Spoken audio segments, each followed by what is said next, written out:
This time it's going to be different. You tell yourself as you spend time on yet another productivity system while you have a pile of unused planners and apps collecting dust. That dopamine rush of finding a new system is addictive, isn't it? But the crash afterward, when it comes time to actually do the things you planned to do, that sucks. I used to go through this cycle multiple times a year, if not every month, if I'm being honest. If you're tired of neurotypical and able bodied productivity advice, you're in the right place. Hi, I'm Cass Winter. I'm neurodivergent and have been chronically ill since I was 14 years old. I spent over 10 years of my life procrastinating on the things that mattered to me, and none of the standard advice helped. I figured it out so you don't have to. And today I want to share with you why you're stuck in this cycle. Most of us believe that if we just get organized enough, the doing will come naturally. We're taught to believe this in one of two primary ways. First, for those who are neurotypical and able bodied, getting organized often is enough for them to take action. And second, organization tools and methods are easy to package and sell, whereas doing tools and methods are not. Here's the rub: getting organized and taking action are two separate skills. And if you're stuck in the cycle of planning but never doing, you have a problem with task initiation, not organization. Managing your time is a lot like managing money. There's budgeting, deciding where your money should go, planning it out, allocating it, and then there's actually spending it. Those are two completely separate actions. In the case of money, budgeting requires significantly more skill than spending. Time works in a similar way. Time blocking, planning, scheduling, building out your calendar, those are budgeting activities. Actually sitting down and doing the task, that's spending your time. Just like with money, time budgeting and time spending, aka task initiation, are two separate actions. Unlike with money, however, time budgeting and time spending both require lots of skill. After graduating from college and losing the helpful structure it gave me, I floundered. Every few months, I would discover a new productivity system, a new planner, a new app, a new method that was definitely, absolutely going to be the thing that finally worked. I would go all in. I'd spend money on whatever I needed to set it up properly. I'd spend days, if not a whole week or more, getting everything perfectly organized: color coding, templates, automations, the whole shebang. And it would feel amazing. That setup phase gave me this huge dopamine rush. I felt productive. I felt like I was finally making progress. Like this time was finally going to be different. And then the time would come for me to actually do the things I had planned. And I simply didn't do them.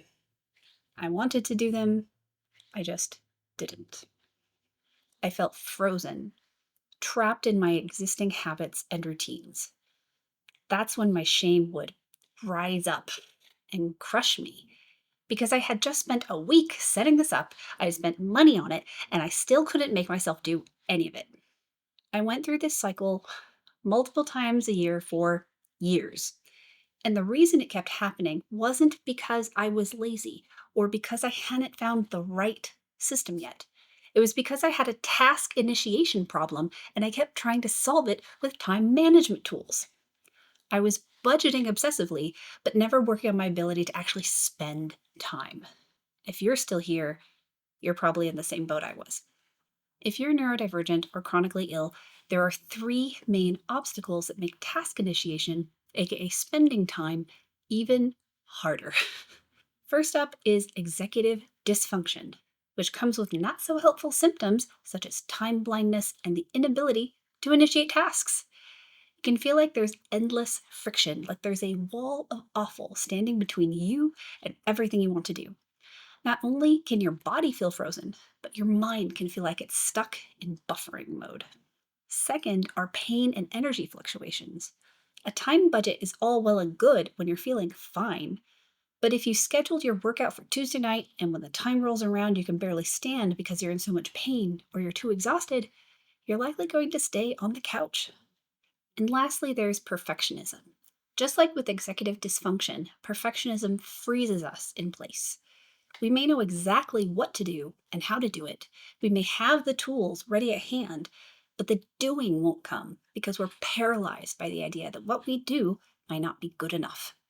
At best, it won't be worth it, and at worst, it will get us canceled. Recognizing which of these three obstacles is getting in your way is actually a really meaningful first step because now you're looking at the right problem. If you want somewhere to start, I created a free tool called the Anytime Reset. Unlike a traditional planning system, it's designed to be used in the moment on the days when you're overwhelmed, frozen, or can't figure out where to begin. It walks you through getting your priorities straight and actually getting started all in one sitting. It's not something you set up and come back to, it's a same day reset. You can grab it for free using the link in the description box below. While organizing and time budgeting are valuable skills to develop, if you've tried more productivity systems than you can count, you're not alone and you're not broken. You've simply been trying to solve the wrong problem, in part because that's the problem you've been sold. You're not lazy, you don't lack willpower. The tools you've tried work for time budgeting, not task initiation. When you shift your focus to accommodating your task initiation needs, things start to actually change. I used to think I wasn't capable of anything, let alone anything meaningful. And here I am, still running a business that I started 8 years ago. Post college me would be shocked and impressed. I promise you are capable of following through on the things you want to do. All you have to do is address the right problem. So, of the three obstacles that tend to make task initiation extra difficult for those who are neurodivergent or chronically ill, which one do you struggle with the most? Executive dysfunction, pain and energy fluctuations, or perfectionism? Let me know in the comments. I hope you liked this video, but more importantly, I hope you feel seen. You deserve advice made by and for those who are neurodivergent and chronically ill. So don't forget to subscribe so we can stay connected. I'll be back in 2 weeks with another video. In the meantime, here's a deep dive video on executive function, and here's a video on one approach to making task initiation easier. Talk to you soon. Bye.